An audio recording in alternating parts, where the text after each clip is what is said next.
Shalom jemaat Tuhan, senang sekali kita bisa kembali bersama pada hari Minggu.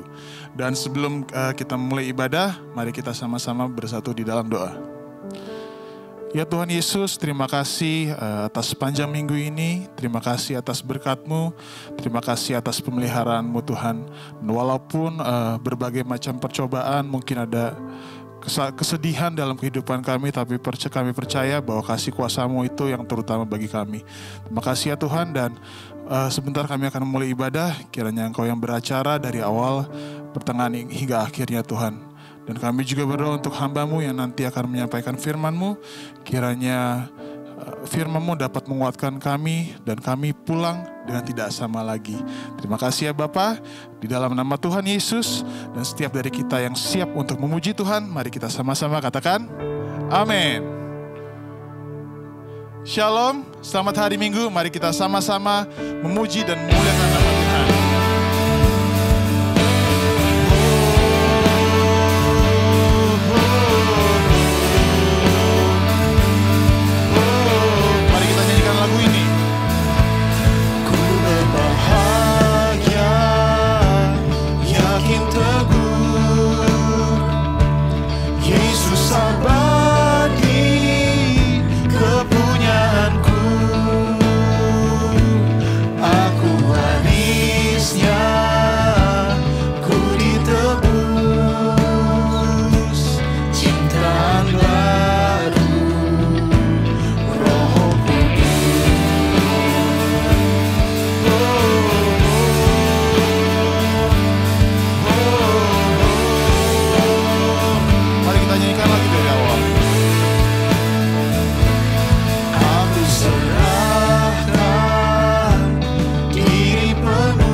Selama-lamanya, karena Dialah yang layak menerima sembah dan syukur kita. Sekarang saatnya kita akan memasuki ruang Maha Kudus. Kita akan mendengarkan kebenaran firman Tuhan. Untuk itu mari kita sama-sama berdiam diri, kita menutup mata kita. Mari kita memuji Tuhan. sampaikan segala seluruh beban permasalahan kita di bawah kaki Yesus. Karena dialah yang sanggup untuk menolong kita. Dialah yang terindah di dalam kehidupan kita. Dialah Allah dan tiada Allah yang seperti Engkau Yesus. Mari kita nyanyikan lagu ini. Kau yang terindah di dalam hidup ini, tiada Allah Tuhan yang seperti Engkau, besar perkasa penuh kemuliaan. Kau yang termanis di dalam hidup ini, ku cinta Kau lebih dari segalanya, besar kasih setiamu kepadaku. Sama-sama kita angkat tangan kita. Ku sembah Kau, ya Allahku, ku tinggikan nama-Mu selalu, tiada lutut tak bertelur, menyembah Yesus Tuhan Rajaku. Amin. Amin. Kau yang termanis di dalam hidup ini, di dalam hidup ini, ku cinta Kau lebih dari segalanya, besar kasih setiamu kepadaku.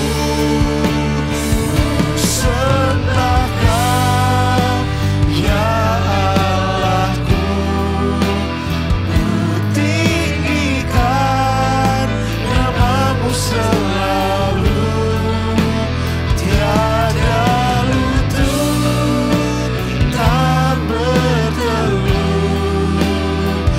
menyembah Yesus Tuhan Rajaku.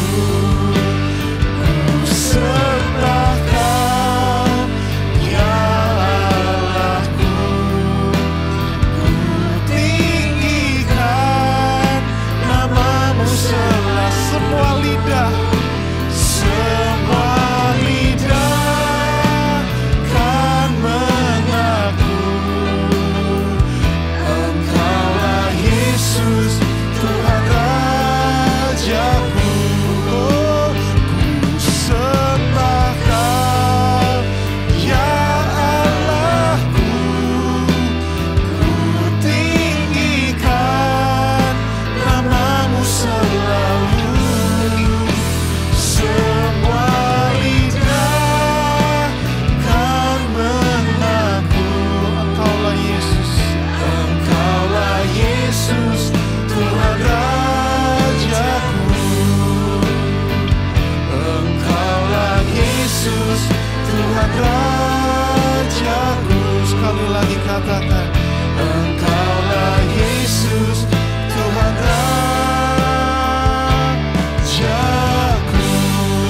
Mari kita sembah Dia, mari kita tinggikan nama Tuhan. Oh, Engkau baik Tuhan, kami sembah Kau Yesus, kami menyembah-Mu karena Engkau Tuhan yang layak ditinggikan. We worship You, we honor You.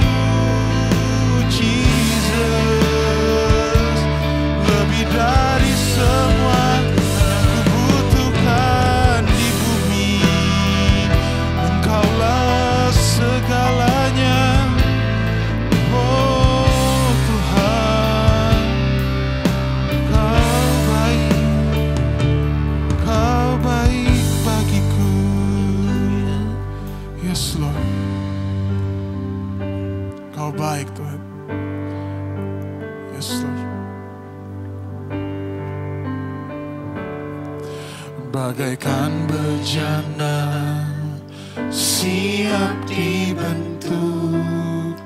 Demikian hidupku di tangan-Mu, dengan urapan kuasa Roh-Mu, ku dibaharui selalu.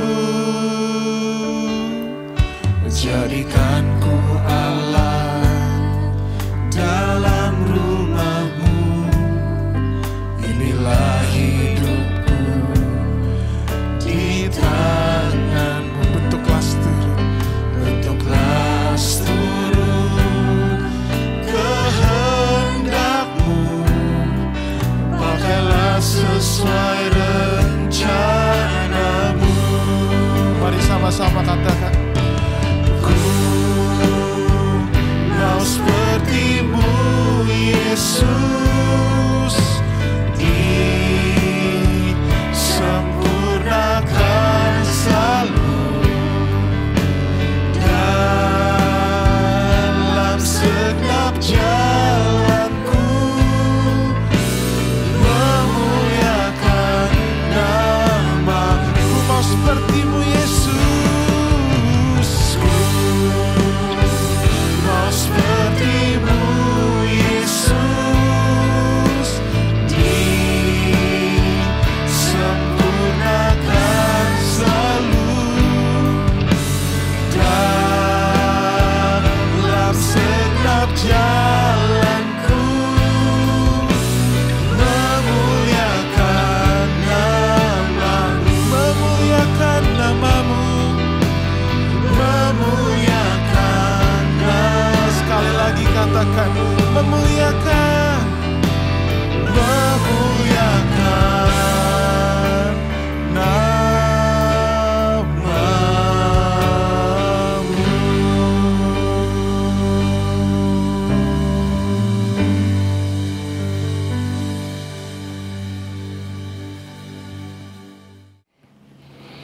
Salam, selamat pagi saudara-saudara semua dimanapun saudara berada. Tiba waktunya untuk kita bersama-sama mendengarkan firman Tuhan. Mari kita berdoa. Bapa di surga, kami bersyukur kepadamu pada pagi hari ini Tuhan. Sebab Tuhan masih memberikan kami kesempatan untuk mendengarkan firman-Mu. Kami telah memuji meninggikan nama Tuhan. Sekarang kami akan mendengarkan firman-Mu ya Tuhan. Kami sadar bahwa firman-Mu sungguh amat tinggi, dalam, dan luas. Pikiran kami yang sangat terbatas tidak mampu memahaminya. Tetapi kami berdoa ya Allah Roh Kudus, tolonglah kami untuk memahami firman-Mu pada hari ini. Sehingga dengan pemahaman itu sekarang kami memiliki semangat dan tekad untuk mengerjakannya dalam kehidupan kami sehari-hari. Ya Tuhan, hamba-Mu yang telah mempersiapkan selama beberapa hari ini, semuanya persiapan itu tidak ada artinya jika Tuhan tidak mengurapinya dan melayakan hamba-Mu untuk menjadi saluran berkat-Mu pada pagi hari ini. Kepadamu Tuhan kuserahkan hati, pikiran, dan perasaanku. Pakailah hamba-Mu ya Tuhan, menjadi alat-Mu pada hari ini. Di dalam nama Tuhan Yesus Kristus, hamba yang menyampaikan firman-Mu, dan kami semua yang mendengarkan kebenaran firman-Mu, sama-sama diberkati. Dan kami kembali dengan pengertian, pemahaman yang baru, semangat yang baru, untuk mengerjakan firman-Mu dalam kehidupan kami sehari-hari. Terima kasih Bapa, berfirmanlah di dalam nama Yesus Kristus kami berdoa. Haleluya, amin. Puji Tuhan, saudara-saudaraku yang dikasihi Tuhan. Hari ini kita akan mendengarkan firman Tuhan dalam tema besar di bulan ini, yaitu berperang melawan si jahat.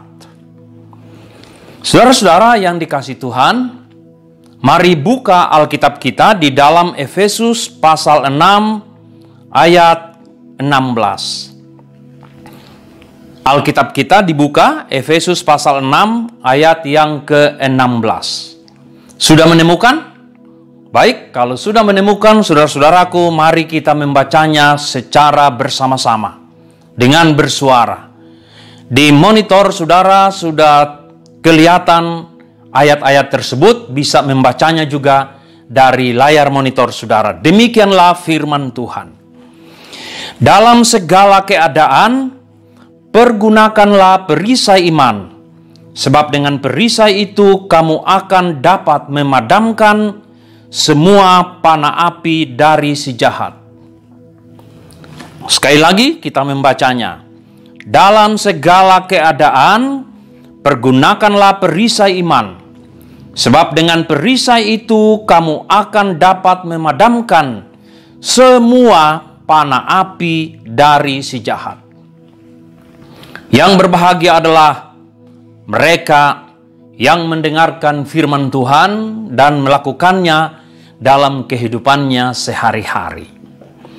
Saudaraku, di dalam tema berperang melawan si jahat, hari ini saya akan membawakan sebuah tema yang berjudul Iman, Perisai Orang Kristen dalam Pertempuran Melawan si Jahat. Iman, perisai orang Kristen dalam pertempuran melawan si jahat. Saudaraku, di dalam pembacaan kita tadi dikatakan dalam Efesus pasal 6 ayat yang ke-16, pergunakanlah perisai iman, sebab dengan perisai itu kamu akan dapat memadamkan semua panah api dari si jahat. Mari kita lihat monitor kita, saudara. Saya akan mengajak saudara untuk kita melihat terlebih dahulu anatomi pertempuran rohani orang Kristen. Anatomi pertempuran rohani orang Kristen. Pada gambar di sebelah kiri, saudaraku, dalam Efesus pasal 6, kita melihat bahwa ada enam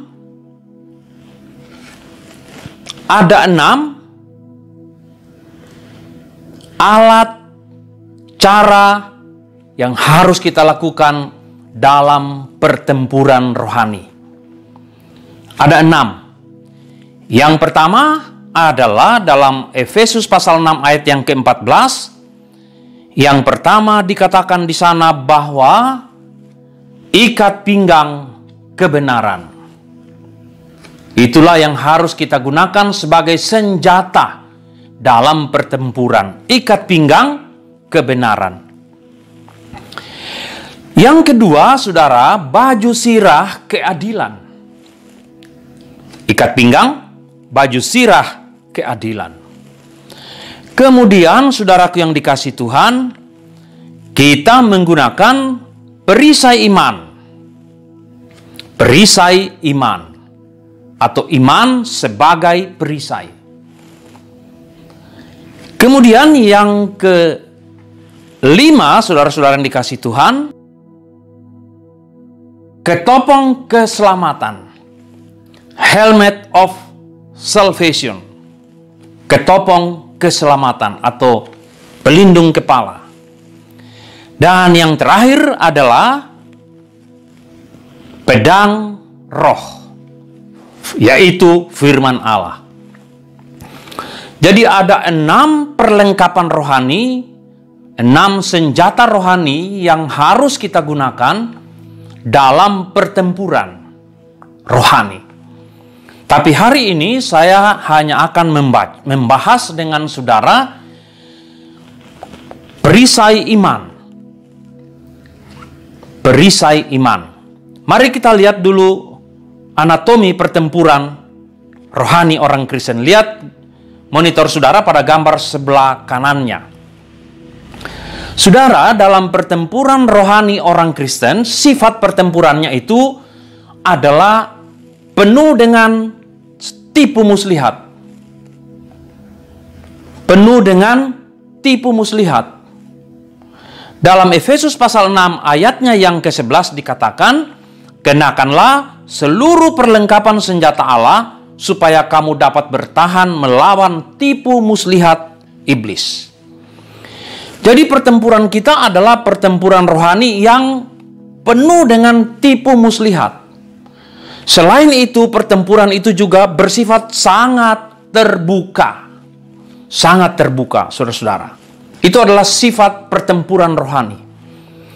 Yang kedua, saudara, bentuk pertempurannya adalah bukan dalam bentuk pertempuran fisik. Bukan dalam pertempuran fisik. Jadi kita tidak akan melihat pedang berlawanan dengan pedang, kita nggak akan melihat perisai itu, kita nggak akan melihat tombak atau peluru dan lain sebagainya. Karena pertempuran yang akan kita bicarakan di sini adalah pertempuran non-fisik. Pertempuran yang bersifat spiritual. Pertempuran rohani. Pertempuran di dalam alam rohani. Tapi kita yang mempunyai tubuh fisik berada dalam kancah pertempuran itu. Jadi pertempuran rohani orang Kristen di sini adalah pertempuran yang bersifat spiritual. Itu adalah bentuk pertempurannya. Kemudian saudara, yang ketiga adalah strategi dalam pertempuran itu. Strategi yang akan kita gunakan di dalam pertempuran rohani ada dua, saudara-saudara yang dikasihi Tuhan. Yang pertama, kita bertahan, tetapi ada kalanya kita juga harus menyerang. Tadi kita melihat pada gambar sebelah kiri kita punya pedang roh, yaitu firman Allah. Kita juga harus bisa menyerang pada keadaan-keadaan tertentu. Tetapi kita dibekali dengan perisai. Kita dibekali dengan ketopong keselamatan. Kita dibekali dengan baju sirah keadilan. Kita dibekali dengan ikat pinggang kebenaran. Maka saudara, strategi pertempuran yang akan kita gunakan ada dua, yaitu bertahan dan menyerang. Saudaraku yang dikasihi oleh Tuhan. Dalam monitor kita melihat kedua ayat yang ingin saya ajak kita untuk melihatnya. Dalam ayatnya Efesus 6 ayat yang ke-11 dikatakan demikian. Rasul Paulus menulis kepada jemaat di Efesus. Kenakanlah seluruh perlengkapan senjata Allah. Perhatikanlah kata-kata, kenakanlah seluruh. Artinya saudara yang dikasihi Tuhan, dalam pertempuran itu kita harus menggunakan enam. Kita menggunakan pedang roh, kita menggunakan perisai, kita menggunakan ketopong keselamatan, kita menggunakan baju sirah, tapi juga kita menggunakan ikat pinggang kebenaran. Kenakanlah seluruh. Jadi dalam pertempuran tidak boleh satu dari enam itu ketinggalan. Semuanya harus kita gunakan. Karena apa? Karena kita agar dapat bertahan melawan tipu muslihat iblis. Anatomi pertempuran kita adalah bersifat penuh tipu muslihat yang dilakukan oleh si jahat, yaitu iblis. Saudara-saudara yang kasih oleh Tuhan, dalam ayatnya yang ke-16 ini ada beberapa persamaan. Dalam segala keadaan pergunakanlah perisai iman. Dalam segala keadaan. Artinya saudara yang dikasihi Tuhan, dalam seluruh keadaan kita menggunakan perisai iman. Ini memberitahukan kepada kita, saudaraku yang dikasihi Tuhan, bahwa seluruh hidup kita akan dibarengi dengan pertempuran demi pertempuran. Setiap hari. Kata segala keadaan menunjukkan bahwa kita harus selalu siap sedia. Karena setiap saat bisa saja kita akan diberikan, kita akan dikenai oleh panah api. Saya baca lebih lengkap. dalam segala keadaan pergunakanlah perisai iman, sebab dengan perisai itu kamu akan dapat memadamkan semua panah api dari si jahat. Jadi setiap hari saudara yang dikasihi Tuhan, setiap saat saudaraku, panah api akan ditembakkan, akan diluncurkan kepada saudara dan saya, orang-orang percaya kepada Kristus. Itulah sebabnya kita harus menggunakan perisai iman dalam segala keadaan. Mari kita maju lebih dalam lagi. Apabila kita meneliti perlengkapan senjata rohani yang diajarkan kepada kita, kalau kita melihat secara detail, maka saudaraku yang dikasihi oleh Tuhan, kita mengetahui pesan Rasul Paulus bahwa hidup kita berada dalam pertempuran setiap saat, setiap waktu, selama kita masih ada di dunia ini. Tetapi Efesus pasal 6 menjelaskan, kalau kita menelitinya, maka kita akan melihat sebetulnya keenam perlengkapan rohani ini dapat kita golongkan ke dalam dua golongan. Saya memberi nama sistem pertahanan kita adalah sistem pertahanan yang berlapis. Lapisan yang pertama adalah iman sebagai perisai. Lapisan pertama adalah iman sebagai perisai. Iman sebagai perisai berperan untuk memadamkan panah api dari si jahat. Jadi ketika panah api ditembakkan kepada kita, dia tidak langsung mengenai baju sirah, tidak langsung mengenai ketopong keselamatan kita. Tapi terlebih dahulu harus kita padamkan dengan perisai iman. Lapisan yang pertama. Apabila perisai iman kita bolong atau rapuh, atau bahkan mungkin kita lupa menggunakannya, kita lalai menggunakannya, maka panah api itu akan menerobos masuk ke dalam pikiran kita. Saudara-saudara yang dikasihi oleh Tuhan, lapisan yang kedua adalah ikat pinggang kebenaran, baju sirah keadilan, kasut kerelaan untuk memberitakan Injil damai sejahtera, ketopong keselamatan, dan pedang roh, yaitu firman Allah. Itu adalah dua lapisan yang kedua sebagai pertahanan iman kita. Nah, saudara yang dikasihi Tuhan, keseluruhan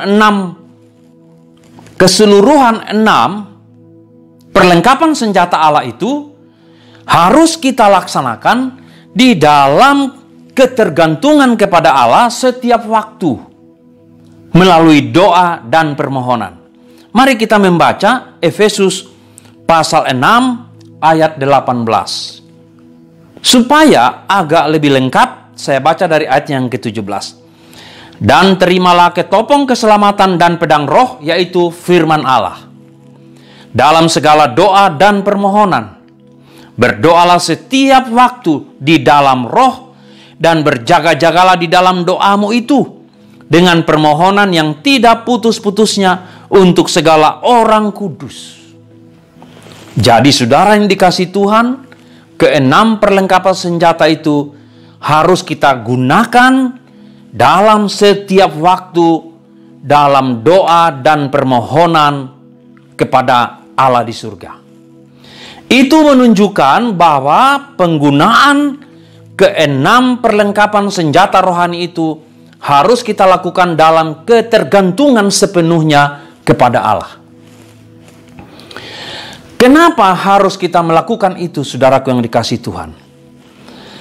Oleh karena dalam pembacaan kita Efesus pasal 6 ini, kita mengetahui di sana bahwa target si jahat, yaitu iblis atau musuh kita itu, sesungguhnya adalah merebut hati dan pikiran orang Kristen. Merebut hati dan pikiran saudara. Dan dilakukannya dengan berbagai tipu muslihat dan dengan panah api yang semuanya seringkali tanpa kita sadari telah menyerang kita.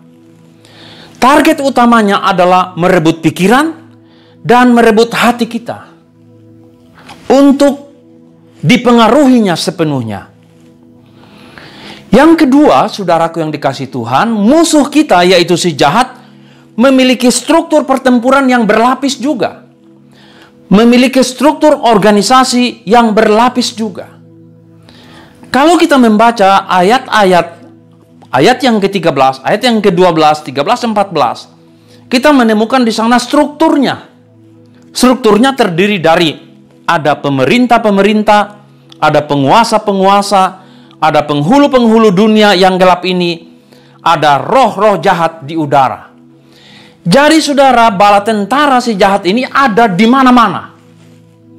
Oleh karena itu, kita harus siap sedia setiap waktu dengan perlengkapan senjata Allah. Coba saudaraku yang dikasihi oleh Tuhan.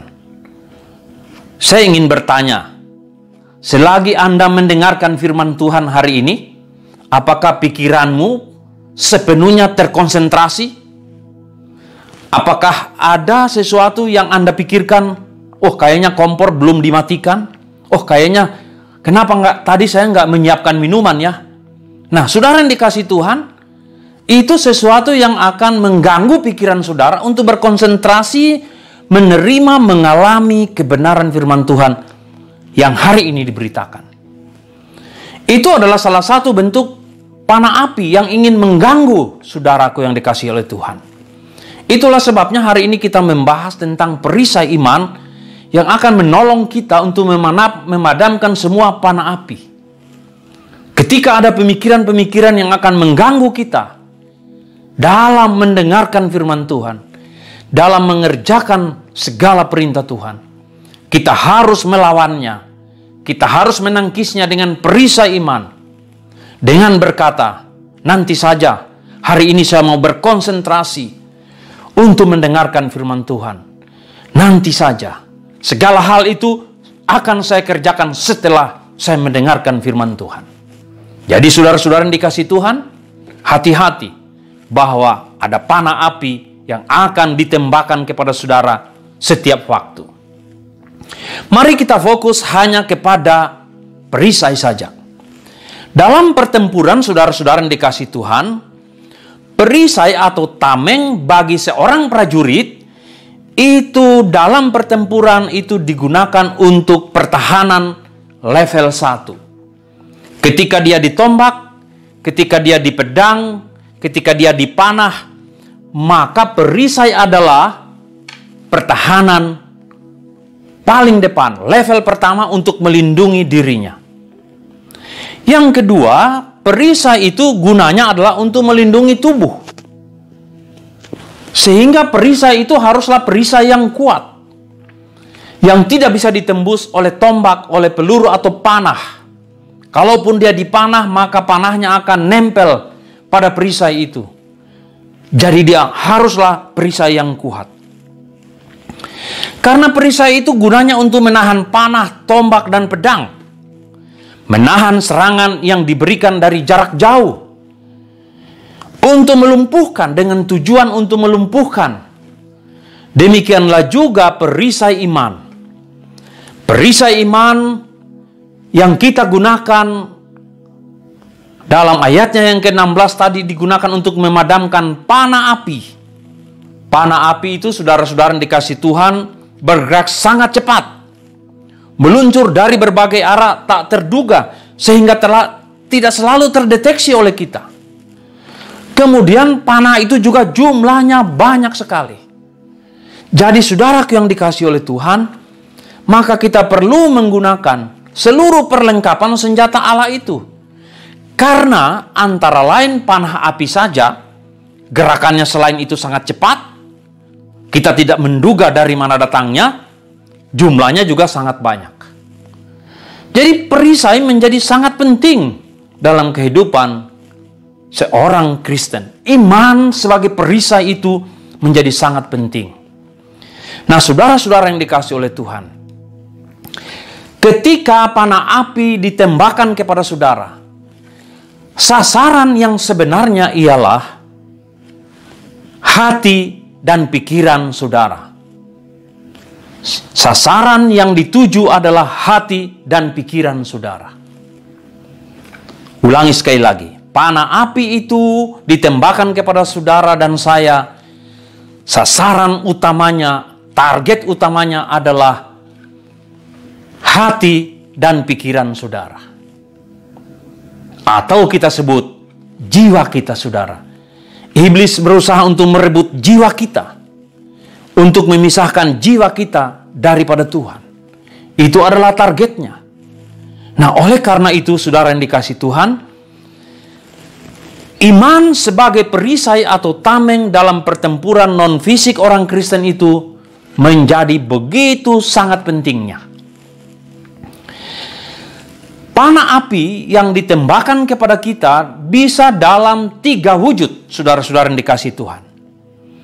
Mari kita membaca sekali lagi Efesus pasal 6 ayat 16. Dalam segala keadaan pergunakanlah perisai iman, sebab dengan perisai itu kamu akan dapat memadamkan semua panah api dari si jahat.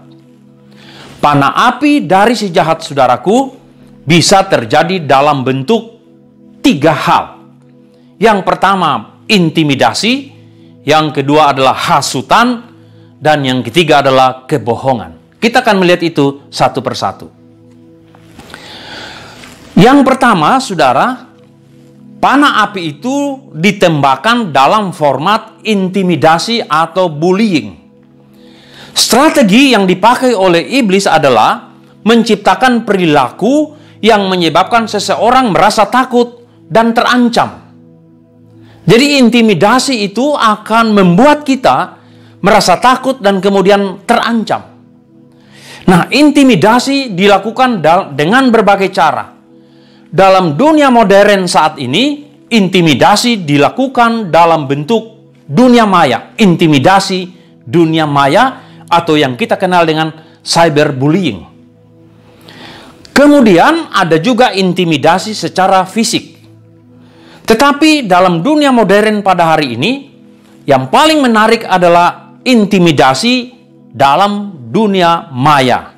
Saudara-saudara yang dikasihi oleh Tuhan, intimidasi dalam dunia maya atau cyberbullying itu saudara bisa dalam berbagai wujud. Antara lain, menyebarkan kebohongan tentang seseorang atau memposting foto yang memalukan tentang seseorang di media sosial. Jadi, menyebarkan kebohongan tentang saudara dan saya dalam media sosial. Mengirimkan pesan-pesan atau ancaman yang menyakitkan melalui berbagai platform chatting, menuliskan kata-kata menyakitkan pada kolom komentar media sosial yang saudara dan punya, memposting sesuatu yang memalukan atau menyakitkan saudara. Itu adalah intimidasi yang kemudian akan membuat saudara terintimidasi. Cyberbullying atau intimidasi dalam dunia maya bisa juga dalam bentuk meniru atau mengatasnamakan seseorang. Berapa orang di antara saudara yang Facebooknya telah ditiru oleh orang lain, telah dimanfaatkan oleh orang lain, sehingga seolah-olah saudara yang mengirimnya? Berapa orang di antara saudara yang mengalami WhatsApp saudara digunakan oleh orang lain untuk minta uang, untuk meminjam sesuatu, untuk menipu, untuk menyebarkan kebohongan? Berapa orang di antara saudara yang pernah menerima pesan bahwa salah satu keluarganya sedang berada di rumah sakit, sedang berada di ICU, dan ICU rumah sakit meminta uang untuk segera dapat diberikan penanganan kepada salah satu saudara kita yang sakit itu? Itu adalah semua fenomena yang kita beri nama sebagai intimidasi dunia maya. Nah, saudara-saudaraku yang dikasihi oleh Tuhan, intimidasi secara fisik bisa berupa perundungan, penganiayaan, pemukulan, merusak harta benda yang saudara punya, mencuri yang saudara punya, mendorong, memukul atau berkelahi, menghancurkan properti yang saudara punya. Itu adalah bentuk-bentuk intimidasi, physical bullying.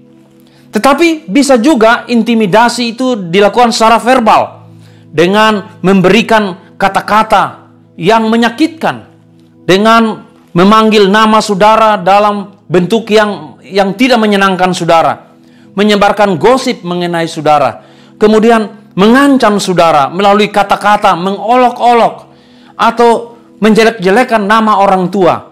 Semuanya memancing saudara berada dalam satu kondisi yang tidak menyenangkan, kondisi ketakutan.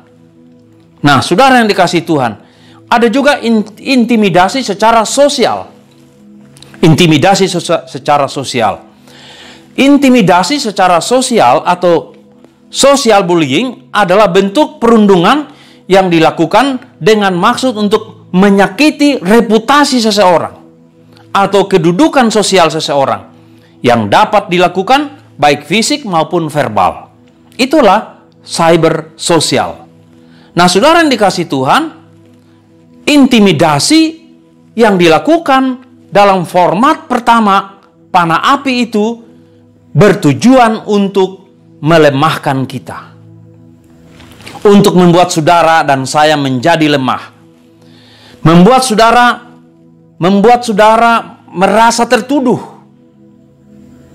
merasa galau, merasa tidak tentram.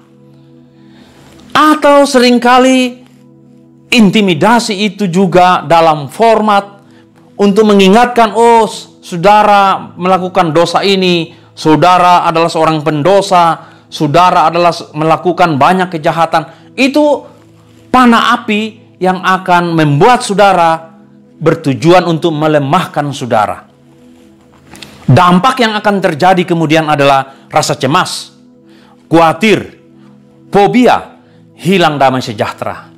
Implikasinya adalah kehilangan mood untuk berdoa, kehilangan mood untuk memuji Tuhan, kehilangan mood untuk membaca firman Allah. Padahal tadi dalam ayatnya yang ke-18, tadi kita telah membaca kembali, dalam segala doa dan permohonan, berdoalah setiap waktu di dalam roh dan berjaga-jagalah di dalam doamu. Itu adalah targetnya, saudara. Targetnya adalah membuat kita kehilangan damai sejahtera, supaya kita tidak bisa berdoa, supaya kita tidak bisa memuji Tuhan, supaya kita tidak lagi bisa tentram, berkonsentrasi, membaca Alkitab. Itu adalah format panah api yang pertama dalam format intimidasi. Saudara yang dikasihi Tuhan, mari kita membaca Amsal 17 ayat 22. Amsal 17 ayat 22 itu adalah ayat yang sangat terkenal. Hati yang gembira adalah obat, tetapi semangat yang patah akan mengeringkan tulang, akan melemahkan kita. Hati yang gembira itu adalah target daripada intimidasi. Merebut damai sejahtera, merebut hati yang gembira itu. Karena ketika hati tidak gembira, maka semangat pun hilang, semangat pun patah, dan tulang-tulang menjadi kering. Perisai itu menjadi tidak berdaya. Walaupun perisai diletakkan untuk menahan, tetap saja dapat ditembus karena kehilangan damai sejahtera itu. Dalam Esra 4 ayat 4, saudara yang dikasihi Tuhan, saya akan membaca kita untuk membaca Esra pasal 4. Saya akan membaca dari ayatnya yang ketiga. Esra pasal 4 mulai ayat yang ketiga. Tetapi Zerubabel, Yesua dan para kepala kaum keluarga orang Israel yang lain berkata kepada mereka, bukanlah urusan kita bersama, sehingga kamu dan kami membangun rumah bagi Allah. Karena kami sendirilah yang hendak membangun bagi Tuhan, Allah Israel, seperti yang diperintahkan kepada kami oleh Kores, raja negeri Persia. Maka penduduk negeri itu melemahkan semangat orang-orang Yehuda dan membuat mereka takut membangun. Bahkan selama zaman Kores, raja Persia, sampai zaman pemerintahan Darius, raja negeri Persia, mereka menyogok para penasihat untuk melawan orang-orang Yehuda itu dan menggagalkan rancangan mereka. Membangun rumah ibadah bagi Tuhan adalah membangun satu tempat di mana orang dapat menyembah Tuhan. Tetapi orang-orang Yehuda dipatahkan semangatnya, diganggu semangatnya. Banyak cara, ada antara lain dengan menyogok para penasihat untuk melawan orang-orang Yahudi, orang Yehuda, supaya mereka tidak membangun bait Allah.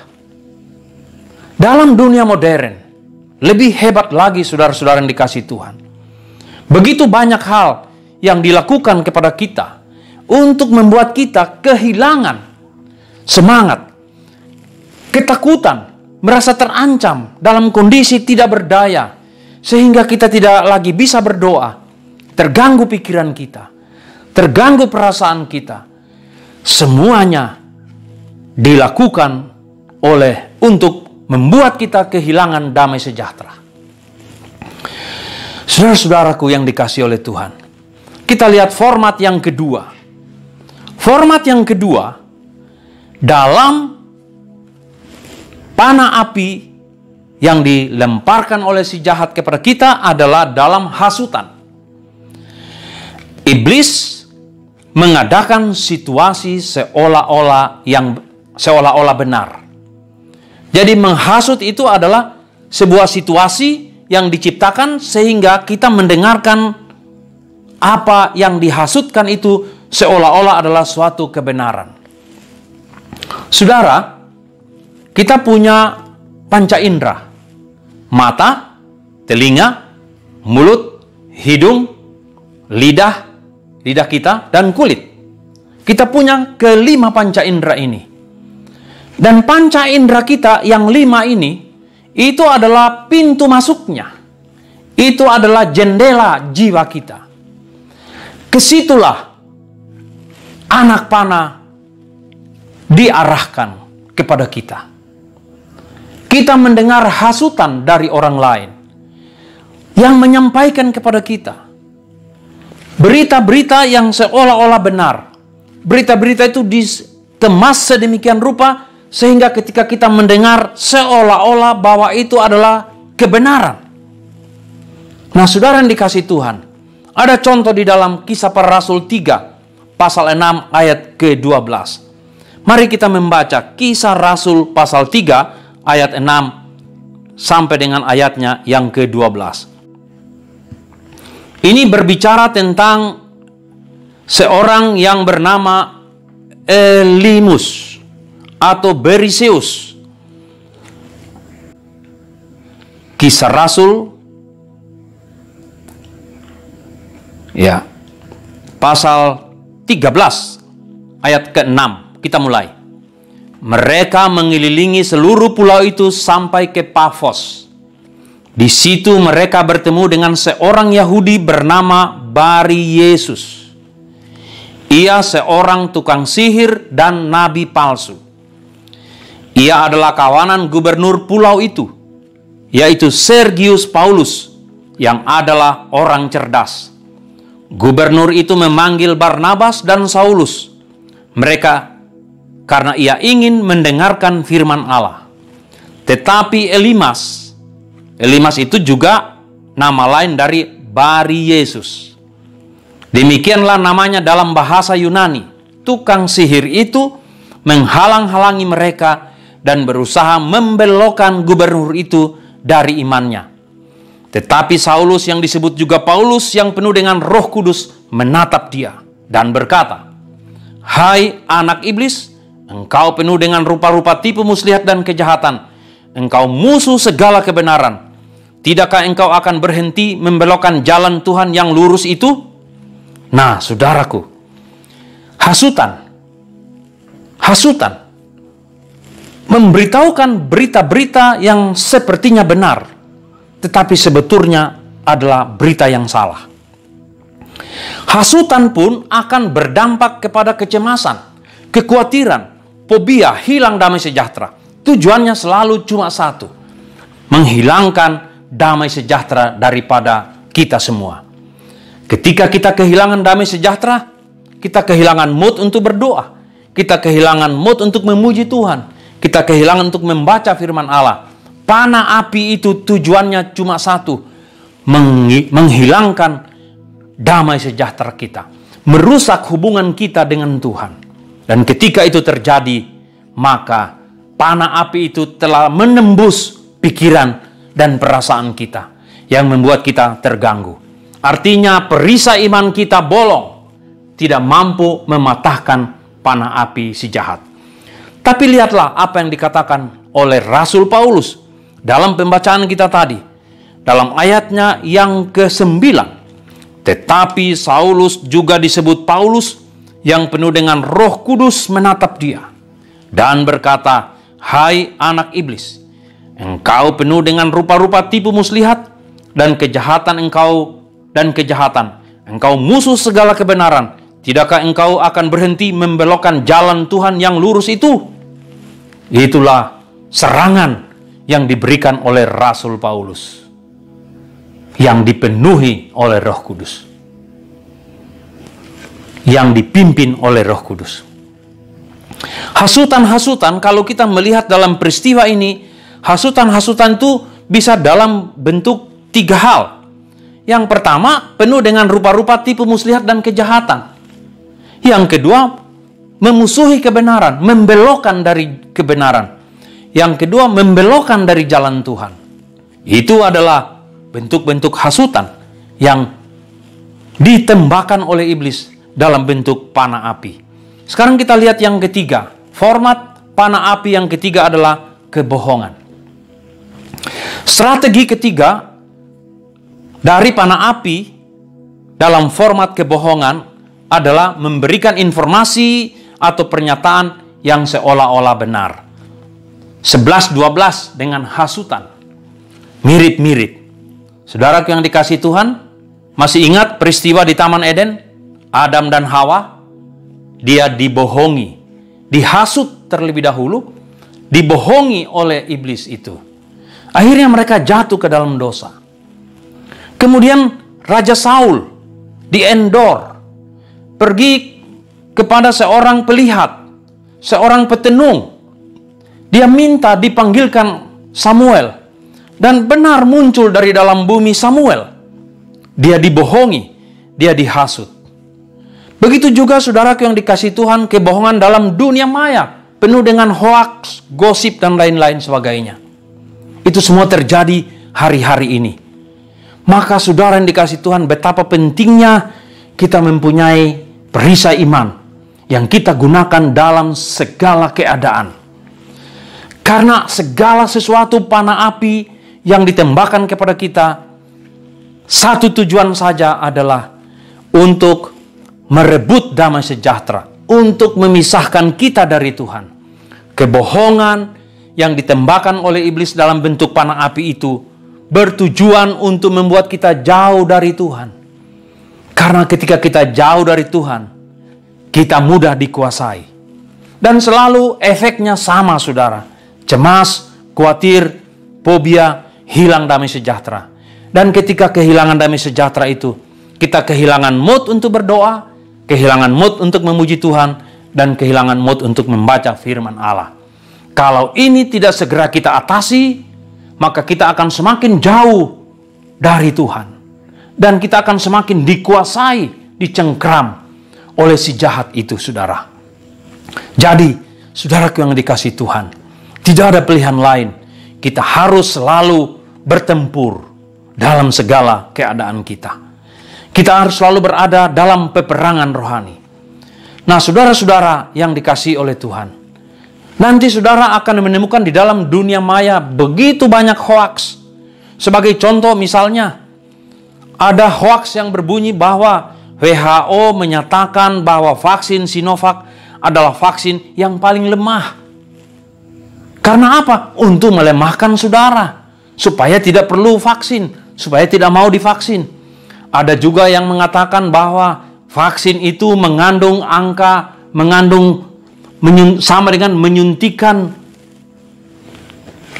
menyuntikan chip 666 dalam tubuh kita. Itu hasutan-hasutan. Dan anehnya saudara, kalangan Kristen pun Banyak yang terhasut, yang tidak mau, yang tidak ingin divaksin sampai hari ini. Tapi saya percaya jemaat-jemaat GPSI, Raden Saleh dan Dadap, kemudian Parung atau Kota Bumi, dan yang lainnya adalah mereka jemaat yang memahami dan mempercayai firman Tuhan. Tapi jika saudara belum divaksin, cepat-cepatlah untuk divaksin. Jangan karena Anda berpikir bahwa vaksin itu mengandung chip 666, itu adalah satu kebodohan yang amat sangat. Saudara-saudara yang dikasihi Tuhan, sekali lagi saya ingin menyampaikan, target utama dari si jahat adalah melumpuhkan perisai iman. Dalam segala keadaan itu, pertama-tama yang harus dia lakukan adalah melumpuhkan perisai iman. Bagaimana caranya melumpuhkan perisai iman? Adalah dengan membombardir kita dengan panah api. Dalam format intimidasi, format hasutan, dan dalam format kebohongan. Semua diberikan kepada kita. Dalam berbagai bentuk, dalam berbagai format. Saudara-saudaraku yang dikasihi Tuhan, target akhir daripada semua itu yang dilakukan oleh iblis adalah melumpuhkan perisai iman. Kalau perisai iman saudara lumpuh, maka ketopong keselamatan, baju sirah, kemudian ikat pinggang, semuanya akan menjadi mudah untuk ditaklukkan. Apalagi pedang roh. Berdoa saja sudah tidak bersemangat. Itulah sebabnya saudara, perisai iman menjadi sangat penting. Mengapa iblis memahami, mengerti bahwa perisai iman itu harus dilumpuhkan?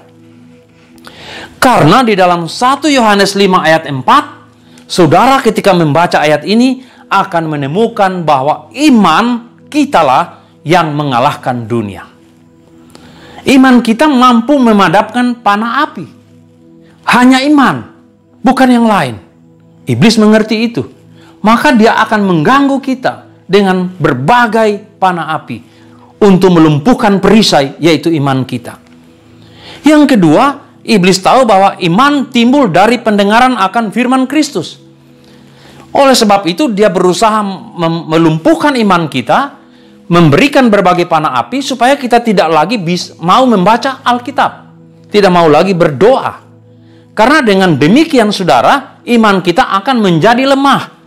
Karena dalam Roma 10 ayat 17, nanti saudara bisa membaca itu. Di situ dikatakan bahwa iman timbul dari pendengaran akan firman Kristus. Iman timbul dari pendengaran akan firman Kristus.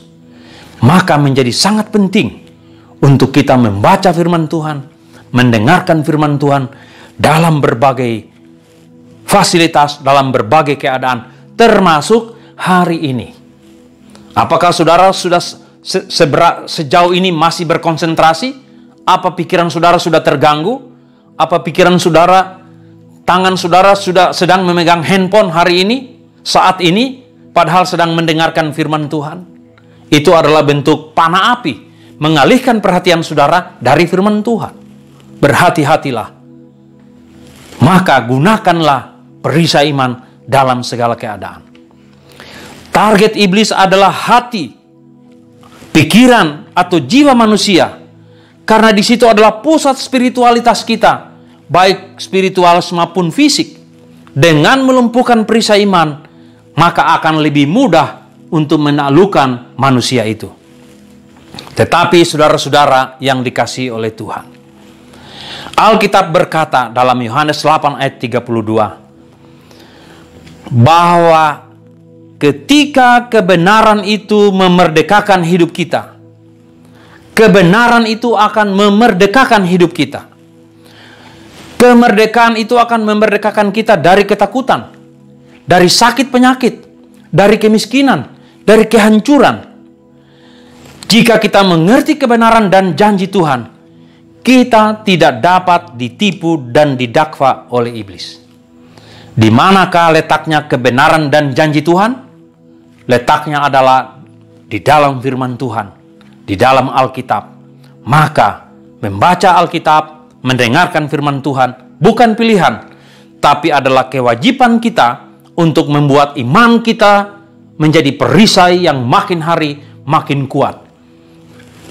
Iman, firman Allah itu adalah pedang yang dapat kita gunakan untuk menyerang. Seperti Tuhan Yesus ketika dibawa oleh iblis ke atas gunung, lalu dia berusaha untuk menaklukkan Tuhan Yesus, tapi Tuhan Yesus berkata, ada tertulis.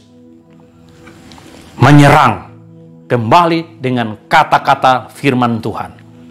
Firman Allah adalah pedang roh itu sendiri. Dalam 1 Yohanes 5 ayat 5, saudara-saudara, siapakah yang mengalahkan dunia selain daripada dia yang percaya bahwa Yesus adalah anak Allah? Alkitab mengatakan kita mampu mengalahkan dunia kalau kita adalah orang yang percaya kepada Yesus. Amsal 4 ayat 23 berkata, jagalah hatimu dengan segala kewaspadaan, karena dari situlah terpancar kehidupan. Hati yang berhubungan dengan perasaan dan keinginan kita perlu dijaga dengan segala kewaspadaan. Karena apa? Dia menjadi target dari iblis.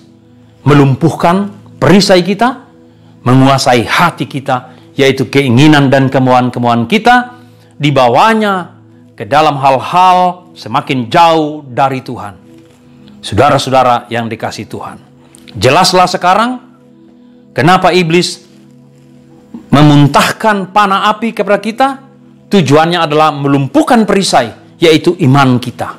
Karena dengan melumpuhkan perisai itu, maka dia mudah sekali untuk menguasai kita.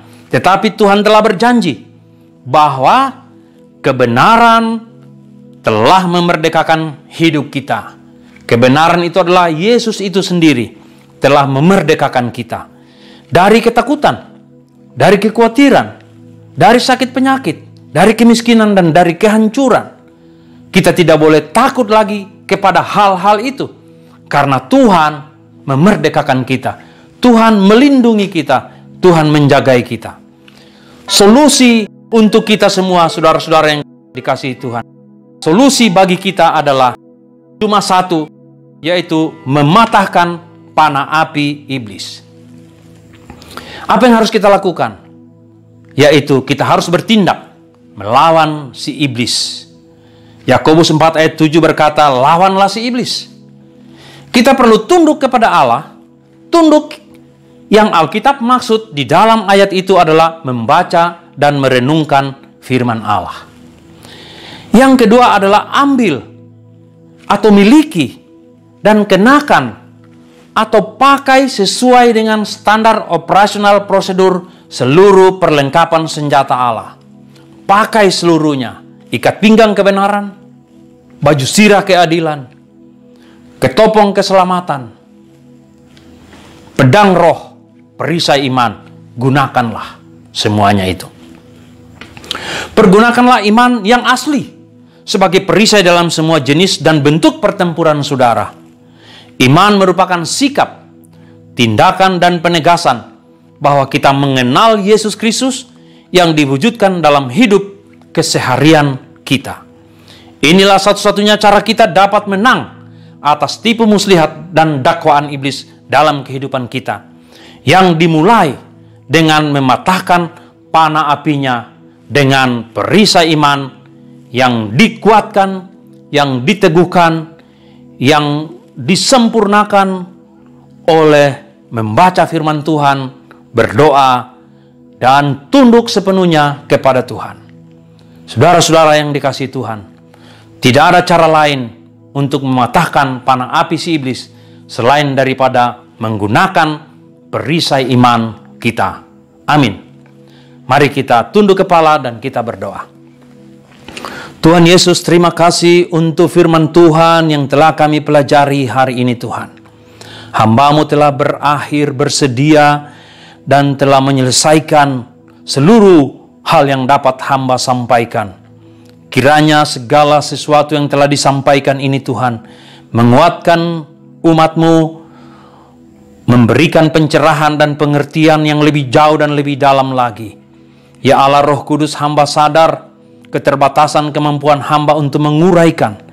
Hamba berdoa, Allahku, Allah Roh Kudus, terjemahkanlah lebih jauh lagi kepada umat-Mu seluruh firman yang telah kami dengar hari ini. Biarlah umat-Mu tergerak, terdorong, termotivasi untuk membaca, menggali seluruh kebenaran firman-Mu. Sehingga semakin hari perisai iman menjadi semakin kuat. Sehingga seluruh umat-Mu Tuhan, dengan iman yang semakin kuat, mampu mematahkan segala panah api si jahat yang terus-menerus ditembakkan kepada kami orang-orang percaya. Sehingga kalaupun hari ini ada di antara kami yang berada dalam keadaan sakit, dia tidak berada dalam ketakutan, dia tidak berada dalam kekhawatiran, tapi dia berada dalam satu iman yang teguh, satu kepercayaan bahwa ada maksud Tuhan, bahwa kesembuhan Tuhan telah janjikan. Jika ada yang berada dalam kesulitan ekonomi, supaya tidak berada dalam ketakutan, tapi berada dalam keyakinan, dalam harapan, dan bergantung sepenuhnya kepada Tuhan. Yang sedang berada dalam kesulitan, dalam tekanan, dalam kondisi yang menyeramkan atau menakutkan, atau yang membuatnya tertekan. Oh Tuhan, hari ini kami belajar bahwa Tuhan telah memerdekakan kami dari semua itu. Karena itu Tuhan, ajarlah kami umat-Mu untuk menggunakan perisai iman dan menggunakan firman Allah untuk menguatkan, untuk meneguhkan, untuk melawan segala pikiran-pikiran negatif yang bermunculan di dalam kepala kami, untuk menanggulangi hati kami yang galau, yang resah, yang penuh ketakutan. Menangani semuanya dengan firman-Mu, dengan janji-janji-Mu. Terima kasih Tuhan Yesus, terima kasih. Hanya kepadamu kami serahkan seluruh kehidupan kami, bangsa negara kami ini, kami taruh dalam tangan-Mu. Kami percaya pandemi yang terjadi sehari-hari belakangan ini, itu membuat kami menjadi lebih dewasa, menjadi lebih tangguh lagi sebagai orang percaya. Begitu juga Tuhan, kami serahkan pemimpin-pemimpin negara kami, mulai dari presiden sampai kepada yang terendah di kelurahan, agar mereka menjalankan seluruh standar operasional prosedur dengan penuh sukacita, dengan penuh disiplin, dengan penuh semangat dan keyakinan bahwa semuanya itu akan membawa bangsa negara kami kepada satu kehidupan yang lebih baik lagi pada masa yang akan datang. Dengan itu juga kami akan mengatasi segala hambatan akibat daripada pandemi ini. Terima kasih Bapa, terima kasih. Inilah doa permohonan kami hari ini.